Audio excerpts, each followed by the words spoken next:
the SML podcast, Playing the Field, Field 777, SML Hall of Famer, SML champion, longest tenured podcast in SML history. We're here, biggest show, I think. You've never seen this many guests. It's an SML orgy. We're live right now with Coach Pauly, PJ, and the Reaper himself, Rowanka. How we doing, fellas? Doing Good. Doing good. What's up? Good. All right, so we got a lot to talk about. First, I think it would just be, I want you guys each to kind of introduce yourself by the team you have right now and give me your insights on how you feel like your new team selection is going to do this cycle. Go ahead, Coach Pauly. The Stinky Fins, man. Coach Pauly, the truth. I think it's going to take me a little while, maybe until December, to get the game down and all that stuff because I don't play it as much as the younger guys. But, you know, it's a work in progress, to say the least. You know, tough division. We'll see what happens. Why did you pick the Dolphins?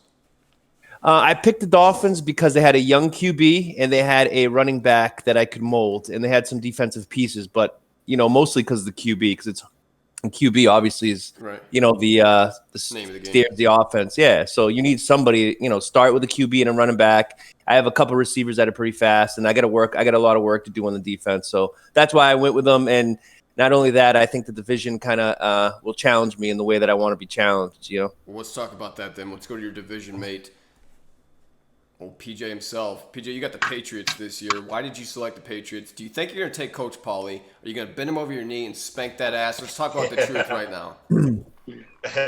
I think maybe at the start I may have a little advantage, but once I know last year he did a pretty good job of getting players to do what he likes to do. I don't think players change too much. I know what he's trying to do, and once he gets it, that's going to be hard to do. Yeah. But I think at first I may have an advantage because the reason I picked the Patriots because of their depth. I knew that the hardest things to build were offensive line and secondary. They have that for years to come, so I ain't have to worry about that much. If I can make a few playmakers. Yeah.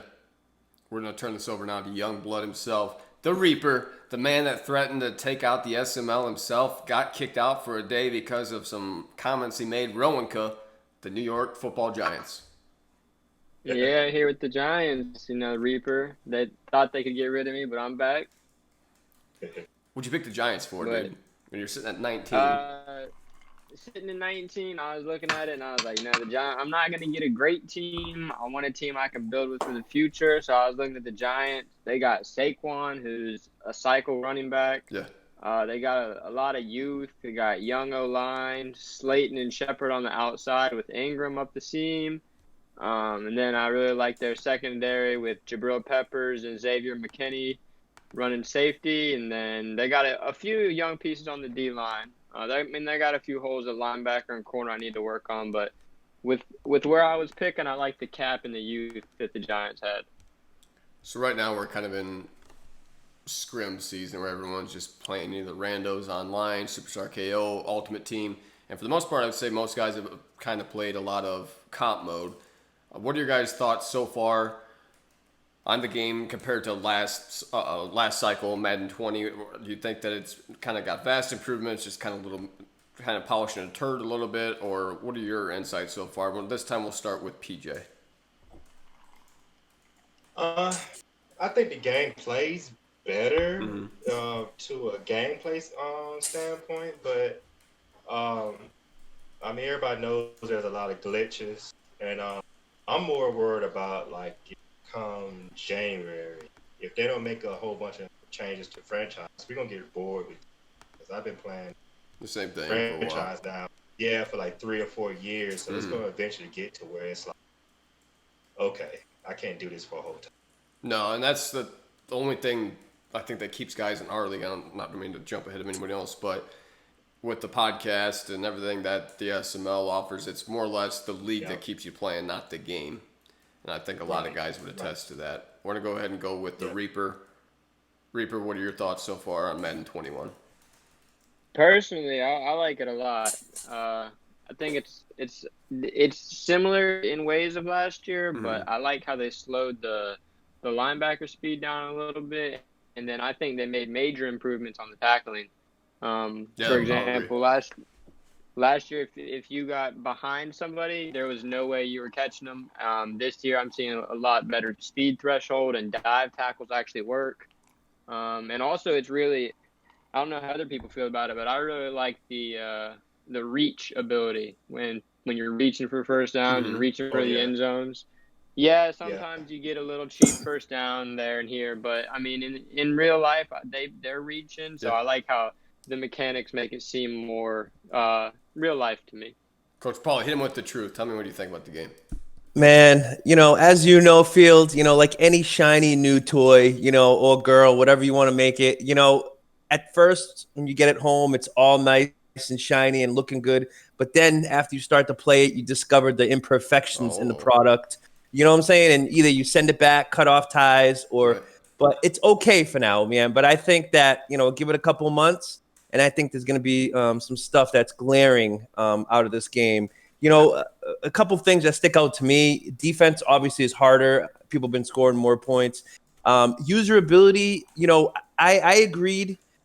They toned it down, but 2 years ago it was way OP. Obviously, it was like 85 picks. Last year it was toned down even more. Now they toned it down to the effect where you have to stay right with the guy. It's you can't make plays like even if you're there. It's like alligator arm city. And I don't think it excites certain people to play the game if you can't make an impact on it with your user and having that skill with that's a learned skill, right? Yeah, and I feel like on comp mode, I've had a lot more success getting turnovers than I did on a couple games I played on Sim. I don't know. I guess to me, and I didn't really get a lot of user picks though. I had one user pick. I played KJ, and was it KJ? I don't remember if it was KJ the other guy played. But I managed it was a lucky, stupid break. I happened to be running. I was man-to-man against a running back. I ran out to the flare, and the guy threw it out to the back, and I picked it off just because I ran out there to cover my guy. And he made the mistake of throwing it there. However, most of my covers, or most of my interceptions were coverage picks, where I would call a zone or whatever, and the guy would just be stupid. And on comp, the defenders play the ball much better than what they did last season, even if you adjusted the sliders, I felt like. Mm-hmm. And when you're getting those picks, are you playing Tinny Titans or who are you playing? I played KJ, and then I played a rando online. Got it.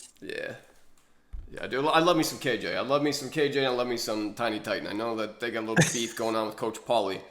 Nah, they're man of the people. I love KJ, man. He's a family man. He's a great guy, man. Tiny, on the other hand, I'm a Coke guy, so the Pepsi kind of rubs me the wrong way.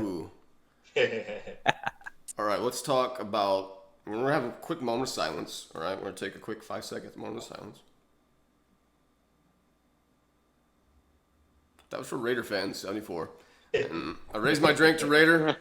Raider was a good friend of the program, co-host. Raider was there. I want you guys to name your favorite Raider fan memory. To me, I'll start off because this is near and dear to my heart. Raider was my guy. Like, this, the outlandish shit that we talked about on this podcast. And we were pretty well synced up until he got a joystick running back, and then he turned into Madden cheese on me.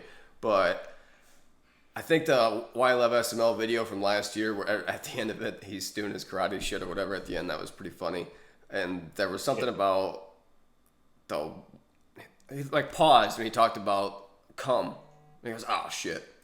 But definitely miss Raider. Go ahead and give me your favorite Raider fan memory. I know when I first started in the league, I think it was like 2 years ago. And I remember he was in the bed, and he was just talking. Next thing you know, he just went over. I don't know if it was his wife or his girlfriend or somebody. He just showed all the titties. Yeah. I was like, where the hell? I forgot about that. I missed that one. Oh shit, dude. He put his old lady on blast all the time. There'd be a video of her just her ass just hanging out. Just hanging out, man. She might have to be fully clothed in the house. I was like, okay, this guy's crazy. Jesus Christ.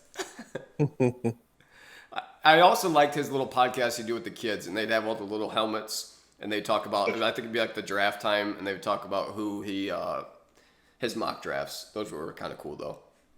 Yeah. Because to get little kids to be engaged for something they don't give a shit about at all, a Madden game that dad's playing. Like, I coached at the Boys and Girls Club basketball for 8-year-olds. And it was hard to keep them engaged in the game they're physically playing. So to keep them engaged, like to sit there at the kitchen table while you're recording a video for your your Madden franchise was pretty cool. Coach Paul, you got a favorite?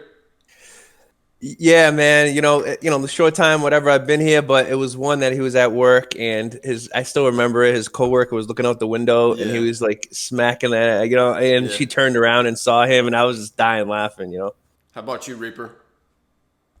Yeah, my favorite Raider moment was actually something that not many people know about. Me, QB, and Mike were in a Discord chat for a fantasy football draft, and Raider pops in the chat thinking he's in the fantasy football league. He ended up getting kicked out because he didn't respond, but they told him that he wasn't playing in the fantasy league, and he said, "All right," and then you hear his kid in the background go, "Dad, are you not in the SML anymore?" And it was funny to hear his kid say that, and then a week later he ends up leaving. So it was just kind of his kid was so heartbroken about him not being in the SML, and then the leave happened a week later, and it was just kind of strange timing. But he will be missed. All right, let's talk about SML power rankings. That's been controversial, boys. I was kind of reading up that in the chat today. There's a lot of guys that get triggered when they see this for some reason. Like, we're not experts. We're just guys that happen to play, that have the knowledge about the league. So anytime someone puts their opinion about another man, he's taking that like offensive. It'd be like if you were talking about his old lady or his car. Like, these guys, they legit get butthurt about it. So I'm going to want everyone to give me, and you only have to do your top 5 teams right now. Give me your top 5 power rankings, and we're going to go with Rowanka. All right, this is your top 5. We'll go. We'll give Prime the 1 spot because coming in, he's got. You can't really give it to anybody else because of the past he's had. Go. Yeah. 2 will go. I'll say Dump. I'll give Dump the 2 spot. I know he's been in scrimming a lot, working hard. So and he was good last year. 3 will go. I think I'll go QB because I know that he really likes that Chargers squad. It has the pieces for him to be good, and that's all I got to say about QB. 4, I'll go NYT because NYT was a decent player last year with the Falcons, Coach and probably not like when that. you get the Ravens, you could pick up someone off the street and they'd be good with the Ravens. So I'm mostly just giving them that because it's team right now. And then 5. I'll go Dan. I think Dan's flying under the radar in that AFC West a little bit. I think he's got some things up his sleeve. He likes to move quiet, I think. So I'll go him at 5. Coach Pauly, since you went ahead and gave to NYT, you go ahead and give me your top 5. All right, we got QB, and then this is like, I don't know the new guys. Those guys, still wet in their diapers, so we don't know them yet. So we're going with number 1. I go obviously the GOAT Prime. After his Super Bowl smash down, and then number 2 is QB, smartest guy in the room. Because behind the scenes he's doing stuff that nobody knows probably on the game. He already knows the mechanics. He probably engineered the mechanics. Yeah, exactly. And then number 3. It's going to be tough. This is the toughest spot here. I'm going to go Dump, number 3 for now, because he has a lot of time off because the hurricane got him another month off. So he's better than most at this time, because he's not working, obviously, unfortunately. And then number 4, I'm going to go Dan. And number 5, I think I'm going to go Meats. Wow. Nice. And that's the truth. Nice. PJ, what you got? Yeah, mine's pretty much the same as Pauly, just about. I wouldn't put Dan in there. This is how I do. I do top 5 from previous year until so whoever I know won the most championships, the most games last year. Yeah. It's pretty much I'm gonna put them on top until they Sure. get knocked off top. So I'm not gonna, like Pauly said, I'm not gonna give anyone top 5 or anybody else. And then a few people who started off like picking number 28 through 32 who had god awful teams who kind of had enough time to really fight their way through and play these great teams in the top 10. Got better teams this year. So it's going to be some team people that people are like, man, I didn't even know he was good. I'm going to give the people what they wanted. I told them earlier I'd give it to them in a podcast. Coach Kamish, SML Hall of Famer, SML champion. I got to do it since Prime's not here to talk like that. Somebody has to do that on a podcast, I guess, or anytime there's an SML video. So we're gonna go with GOAT number 1. We're gonna go with QB stud number 2, just because he won the championship. I'm gonna go with Lawyer Kill number 3, because I believe he won a championship last cycle as well, and he's got championship pedigree from previous cycles. I like the way he plays. He's just kind of always in the thick of it. Even when he was down, he was still relatively close. When I was down, I had like fucking 1 and 2 win seasons last year, so I don't even want to talk about that shit. And if we had to round it out with 2 other guys, that's kind of where it gets a little difficult. I think I'm going to give it to I'm not putting ZZ in the top. I don't know why people are putting ZZ in the top 5. I've seen a lot of top 5 and top 10 podcasts. Just because you have the Chiefs doesn't mean you're great. All right? Just because you got the hottest girlfriend in the room doesn't mean you got a big dick. So, Woo. yeah. That's the truth. But Oh yeah, baby. I'm going to go with now I got myself laughing. I'm going to go with NYT with the Ravens at number 4. And Meats at number 5, just because I feel like the Cardinals are not a great team to start with. He's got a nice mobile quarterback. He's got some pieces. But NYT had a lot of great seasons last year, a lot of great playoff runs with, in my opinion, was kind of a subpar Atlanta team that he was overachieving with. So that's the truth. That's our top 5 with our rankings here. We're moving on. What do you guys think about that last Super Bowl and then the jettison of Baby Goat? What do you think, Coach Pauly? It's kind of a shame, man, because I think, I think we always need somebody that challenge Prime. And to be honest, I don't think there's anybody in this league other than QB, but he's in the AFC. So it kind of loses its flair a little bit. And looking at down the NFC, no disrespect, but right now there's nobody that's proven that they can do anything except for win regular season games. You know what I'm saying? So, it's kind of loses its flair, a little bit. And that Super Bowl, I don't know what to say. Like, I know, he didn't have McLaurin, and he leaned on him a lot heavily in the season. Mm-hmm. And I don't think he reacted the way he should have. I think he was too nervous. And when you play Prime, you have to be level-headed, or he's just going to, just freaking give you an uppercut to the mouth over and over again until you bleed and lose your teeth. So, PJ. I thought it was good. I mean, you could tell that Prime put a lot more. He was more zoned in. It meant a lot more. Yeah, it meant a lot more for him. He was studying tape all day and asking around. And I think Sunday just came in just to play his game. Just wasn't. But yeah, I'm like Paul. I hope that there's somebody who could challenge him. But last year, who did we think was going to challenge? Be a lot of people that are actually, we wasn't talking about the people about this. No. So you never know. No, you don't. Reaper, what you got? Yeah, I think agreeing with PJ, I think Prime came in motivated for that last one, and Sunday was kind of just doing his thing. Whatever happened, happened. But I will say that I think Prime struggles this year. Oh. I'll come out and say it. I mean, he'll still be a good player, but I think this will be the least Simbardies he's ever won will be in this year. Why do you think that? I think the curve's catching up. I think there's a lot of dangerous people there. The people that are top tier in the league know not to trade with them. Trade rape is a big part of his game plan. Yeah, I mean, last year, if you look at why he was able to keep that Colts team so good late into the cycle, is because you had people like KJ come in, not know anything about the league, and hand them first-round picks. I mean, if the people at the top know what they're doing, I think in the curves catching up, you got Dan, NYT, Dump, QB, Meats, Mad Bomber's going to put together a good squad. Faz has a lot of hype around him. I'm just thinking the curve's catching up, and Prime's going to start dropping back this year. I think the biggest blow for him is going to be the fact that no Andrew Luck. He's had Andrew Luck his entire SML career. Now he's got old man Phillip Rivers. He's got to draft a quarterback. And he's not going to be a top 5 pick.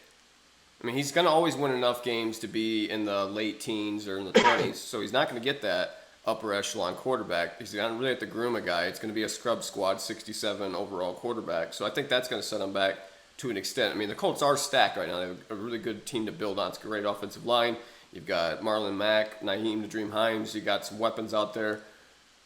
But I think the biggest blow is going to be the quarterback. What do you think, Coach Pauly? I don't know, man. Prime kind of reminds me of a chameleon.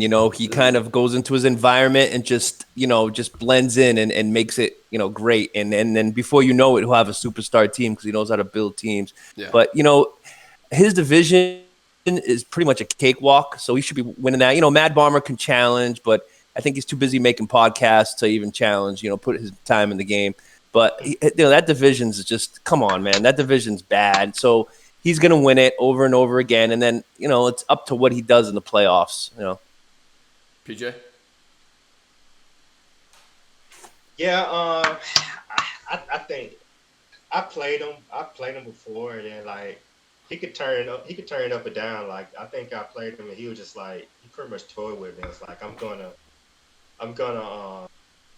let him win just because it was better for me. Mm-hmm. I really do think one year he let me.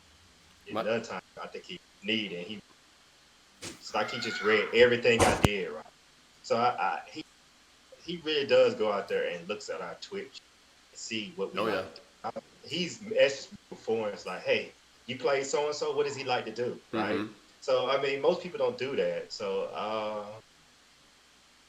I don't know if he's going to be as good as he was last year, but I have to see. Like I said, you have to prove that you fell off. Yeah. Until you fall off, you haven't failed. My last topic I want to cover is SML surprise team to watch for, and it may not be a surprise to PJ because you've been around a while. I don't know if you remember this guy or not, and it's in Prime's division, and like the cakewalk division that Coach Pauly called it.